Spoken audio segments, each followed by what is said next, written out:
Kick the Dust, done and dusted. A game changer for Norfolk Museum Service. A celebration event of the 5 years of Kick the Dust, planned, delivered and hosted by our young ambassadors and the young people in the programme.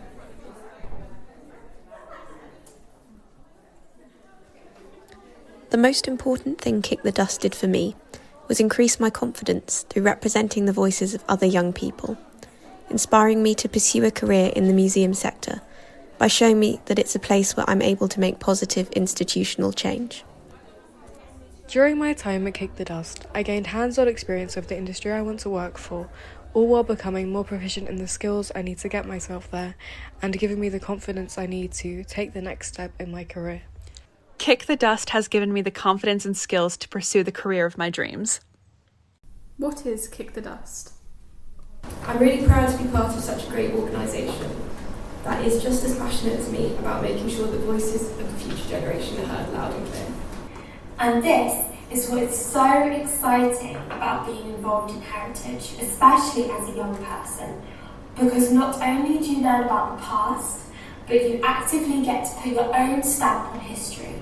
I remember starting out on my museum career not that long ago as a young person, often the youngest person in the room, and coming up with ideas and things and getting them shut down a little bit. I remember it was quite hard, quite daunting to try and get into museum work, and I thought anything that I can do to make that a better experience for other young people, younger people than me, needs to be done. It's of paramount importance. What did we do? So I studied film, and she basically said, we need a film for Historic England. We screened it at a local cinema, so there was an audience of about 50 people across the museum sector, people that had done the brief for the project. But most amazingly was the Mayor of King's Lynn was in the audience, which was pretty cool, shaking hands with her. 6 months later, I was able to release a YouTube mini-series called Ploughing the Fields with Poetry. At that stage, I was able to go on site at Gresham Hall and do some filming with some of the learning team, with them in costume. And because of the digital side with the Zoom meetings, I was able to get volunteers from not just the country, but also around the world. I gave it a go just as a backup, and I was like, and we were all a bit like, yeah, it's not great. But luckily, one of the young people, I think it was Tess. Was it Tess? Yeah. She used the picture, drew this amazing illustration, which then Elizabeth incorporate digitized or something. Again, technology, who knows? Ooh, I think I can do this. So, first day, we had a couple of primary school children came in. I had to act as a World War II soldier, which was actually very easy for me because of my cadet training. Thank goodness for that. But they were all complimenting me afterwards, saying, "Oh, you look like a real soldier. Please stand up and salute." So I was just like. So it soon became very apparent that the group had a really keen interest in and real knowledge of DIY cultures, and in particular zines and zine making. So zines and zine making became the group's focus because of their skills and knowledge that they brought. To building services, opening up the museum, which made me feel very valued and trusted because I wouldn't trust me. What has it led to? It's not easy to find your way into the sector when you don't know where to look, or when you feel like this isn't an area where you have the right background or qualifications to be considered. Kick the Dust got to open the doors for me. They all saw something in me that I didn't at the time. They were instrumental in encouraging and supporting me to do more work and set up as a freelancer, which I don't think I would have had the confidence to do at that time without them there to support me. I knew that getting hands-on experience was something that I sort of needed for going into a career in this field. Now going into university, that's something that I can have in my personal statement, and I can have on a CV that I've worked with a professional actress and delegated a budget. I thought, right, what can I do to get myself kind of into that sort of area? Because as everyone was kind of saying, you don't really know where to go straight away. So this was just a perfect opportunity. I'm in a position where I'm doing stuff which I absolutely enjoy. I'm working in the heritage sector, surrounded by literally everything heritage, and it's just so amazing. I certainly wouldn't have been able to do it without Kick the Dust. So thank you. has it helped? The first thing they taught me at Time and Tide Museum was how to speak to people correctly and not make sure you don't act like an idiot in front of people. Trust me, I talk too much, so yeah, keep it at a minimum. You know, in hardware stores, they have those little tester pots of paint that sort of show you what the paint looks like when it's dried. That's what this was for me, in showing me how I would work in this environment and what kind of person I am. And I found the truest version of myself. Somebody who is friendly and outgoing. So this is a quote from one of the group, Amelia, who had their own stall at the zine fair.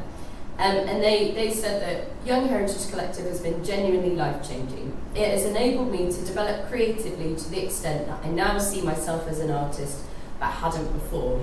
I think that the most transferable skill that Kick the Dust gave me is a perhaps dangerous belief that I can do whatever I want to do.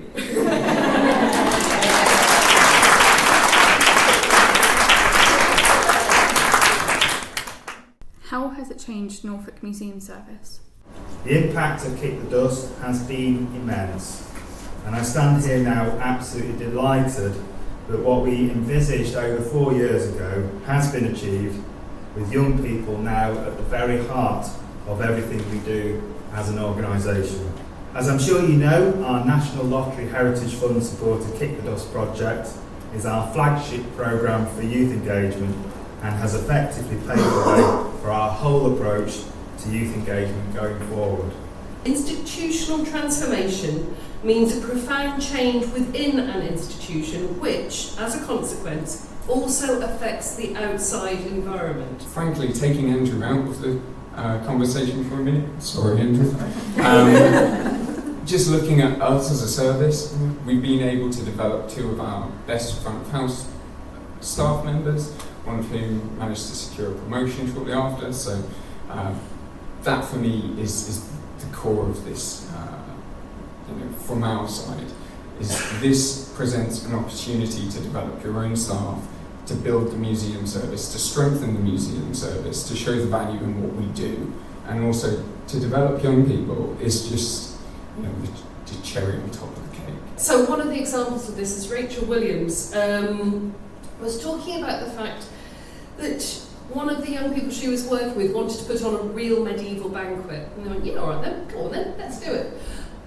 And the young person worked out how it could happen, what the problems would be, where the risks would lie, and as a result went, actually this isn't going to work so well, we'll do something else. But they had the agency to do that. It wasn't the museum saying you can't do this, it was them by working out the process of developing an event. Last LGBTQ plus month, we were able to commission and create a new LGBTQ plus tour which will run as standard practice throughout the museum, and that is very much through the conversations and the knowledge and the encouragement these young people have been able to kind of embed within our practice. Now it's your turn. So young people could engage with the museum at a level they wanted. That was the key to the whole project. Obviously the young people, and this is the thing that we're just going to keep going on about, young people, had their own menus. They were so much stuff that they were often depressingly better than me at. I started off as a player, been shaper, been leader, back to shaper.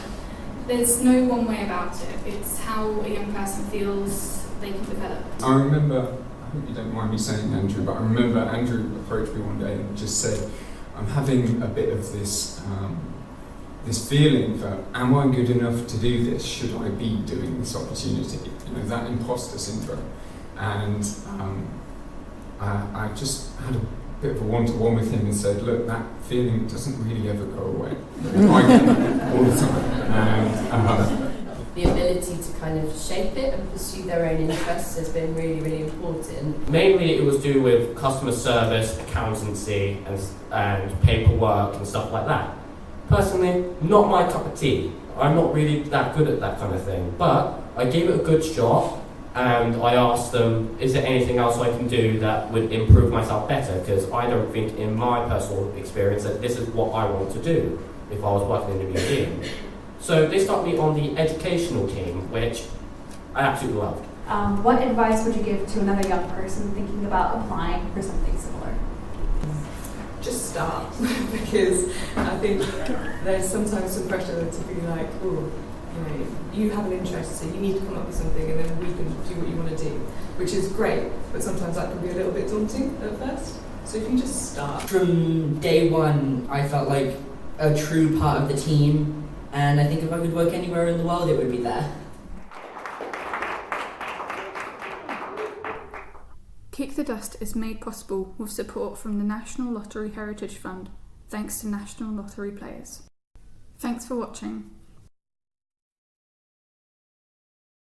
Young people involved were Chloe Braithwaite, Lucy Cave, Andrew Fountain, Zoe Gooley, Jazz Mickleborough, Marissa Sinisi, Emily Tarbuck and Matthew Webster.